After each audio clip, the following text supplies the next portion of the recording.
Jangan sampai kita ini terkesan dengan keadaan-keadaan dunia, hiruk pikuknya dunia ini yang cuman beberapa hari ini, sehingga kita lupa kehidupan yang kekal abadi yang selama-lamanya. Dunia ini dijadikan oleh Allah hanya untuk persiapan akhirat.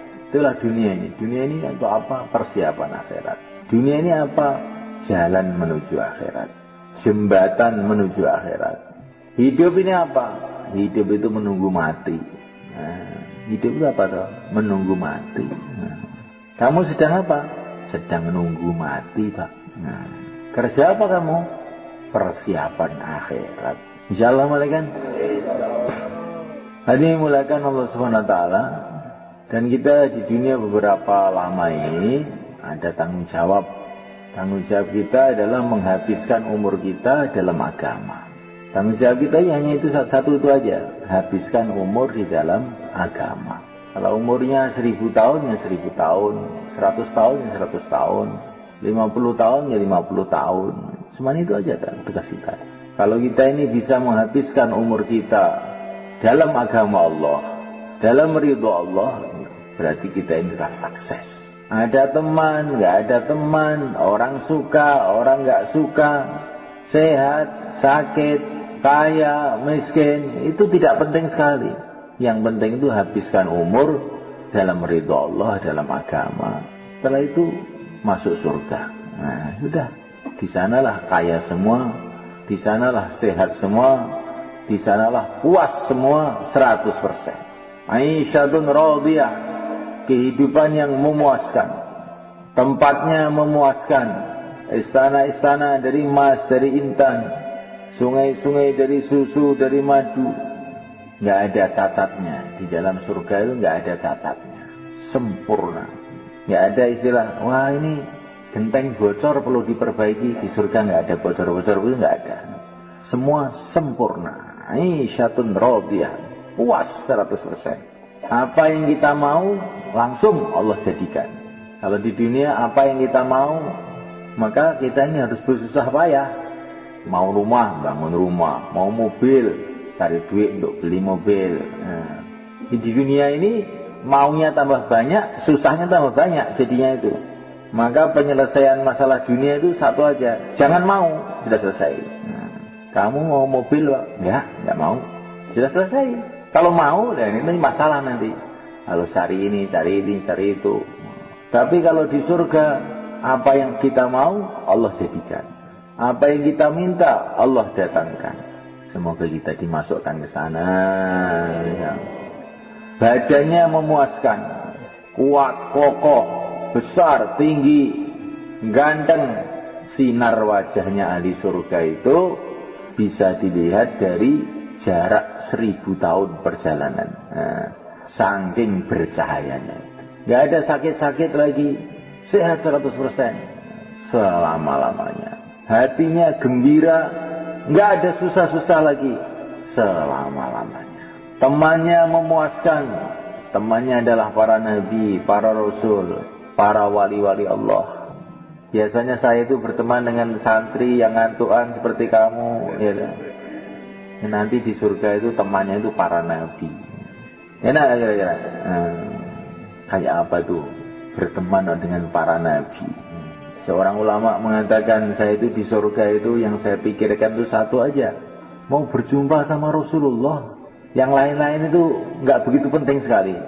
Saya akan tanyain dulu masalah-masalah agama yang belum tuntas dibicarakan para ulama ini, mau saya tanya langsung sama Rasulullah itu gimana sih sebetulnya. Nah, karena para ulama itu kelezatannya, kenikmatannya dalam ilmu. Itu ulama itu begitu ciri khasnya. Kalau berdagang, gembiranya kalau ada barang-barang murah dijual mahal, gitu.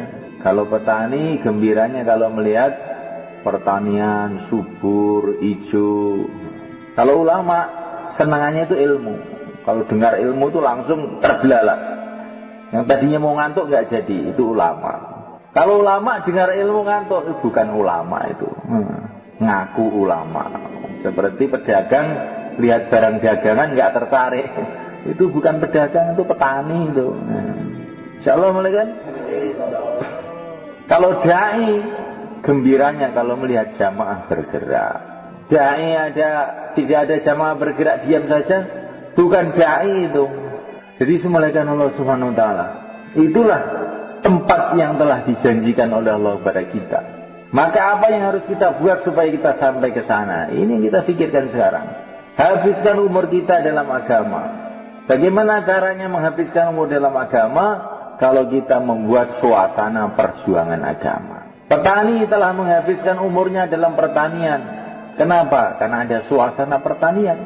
Ada sawah, ada ladang, ada pekerjaan-pekerjaan. Akhirnya 70 tahun di sawah aja.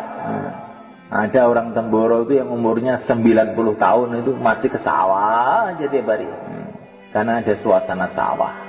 Kalau kita ini ada suasana perjuangan agama, hidupkan amal masjid, hidupkan amal rumah, hidupkan usaha agama, pembentukan jamaah, 5 amal masjid, buat madrasah-madrasah.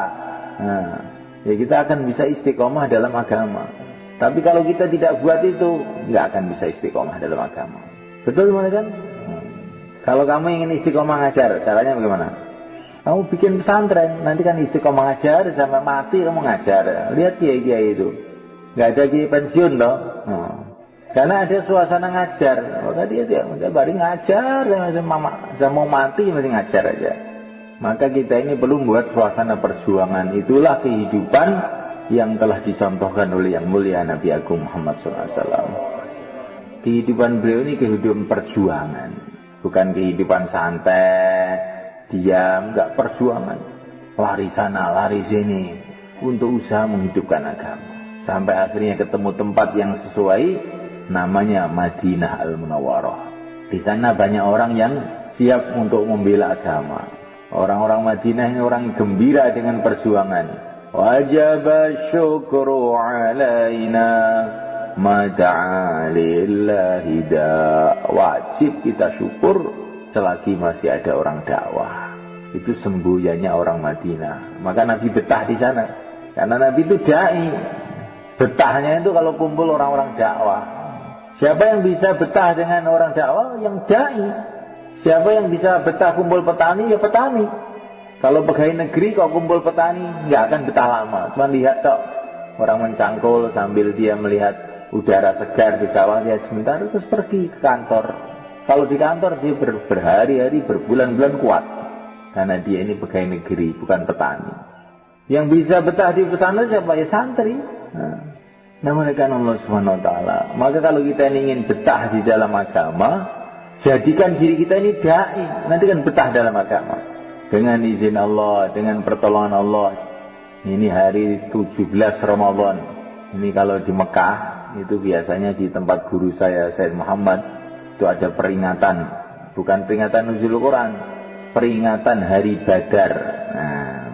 Nah, 17 Ramadan ini perang Badar. Di mana Allah telah mendatangkan pertolongan pada umat Islam. Sehingga tidak lama kemudian berbondong-bondong orang masuk Islam setelah Badar.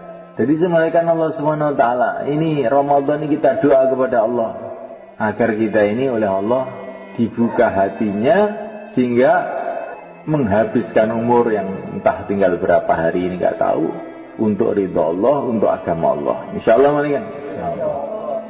Inilah pekerjaan yang terbesar.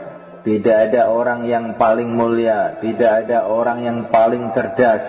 Tidak ada orang yang paling berpengalaman melebihi yang mulia Nabi Agung Muhammad SAW. Ilmunya, kecerdasannya. Wa kulluhum min rasulillahi multamisun gharfan minal bahri aw rashfan minad diyami. Ini katanya Al-Busiri dalam Qasidah Burdah. Seluruh manusia itu, seluruh nabi, seluruh rasul itu bagaikan seciduk air dibandingkan lautan, kalau dibandingkan dengan yang mulia Rasulullah SAW. Ilmunya yang tertinggi, pengalamannya yang tertinggi, naik 7 lapis langit sampai Sidratul Muntaha. Pokoknya Nabi kita ini Nabi yang tertinggi segala arahnya. Setelah beliau ini dikasih yang tertinggi segala arahnya itu, terus hidupnya untuk apa? Dihabiskan untuk agama dan memperjuangkan agama. Insyaallah malaikat. Kita harus punya pikir, hidup sekali ini mau apa saya ini? Mau jadi presiden saya. Kalaupun jadi, itu kecil dibandingkan kerjanya Rasulullah SAW.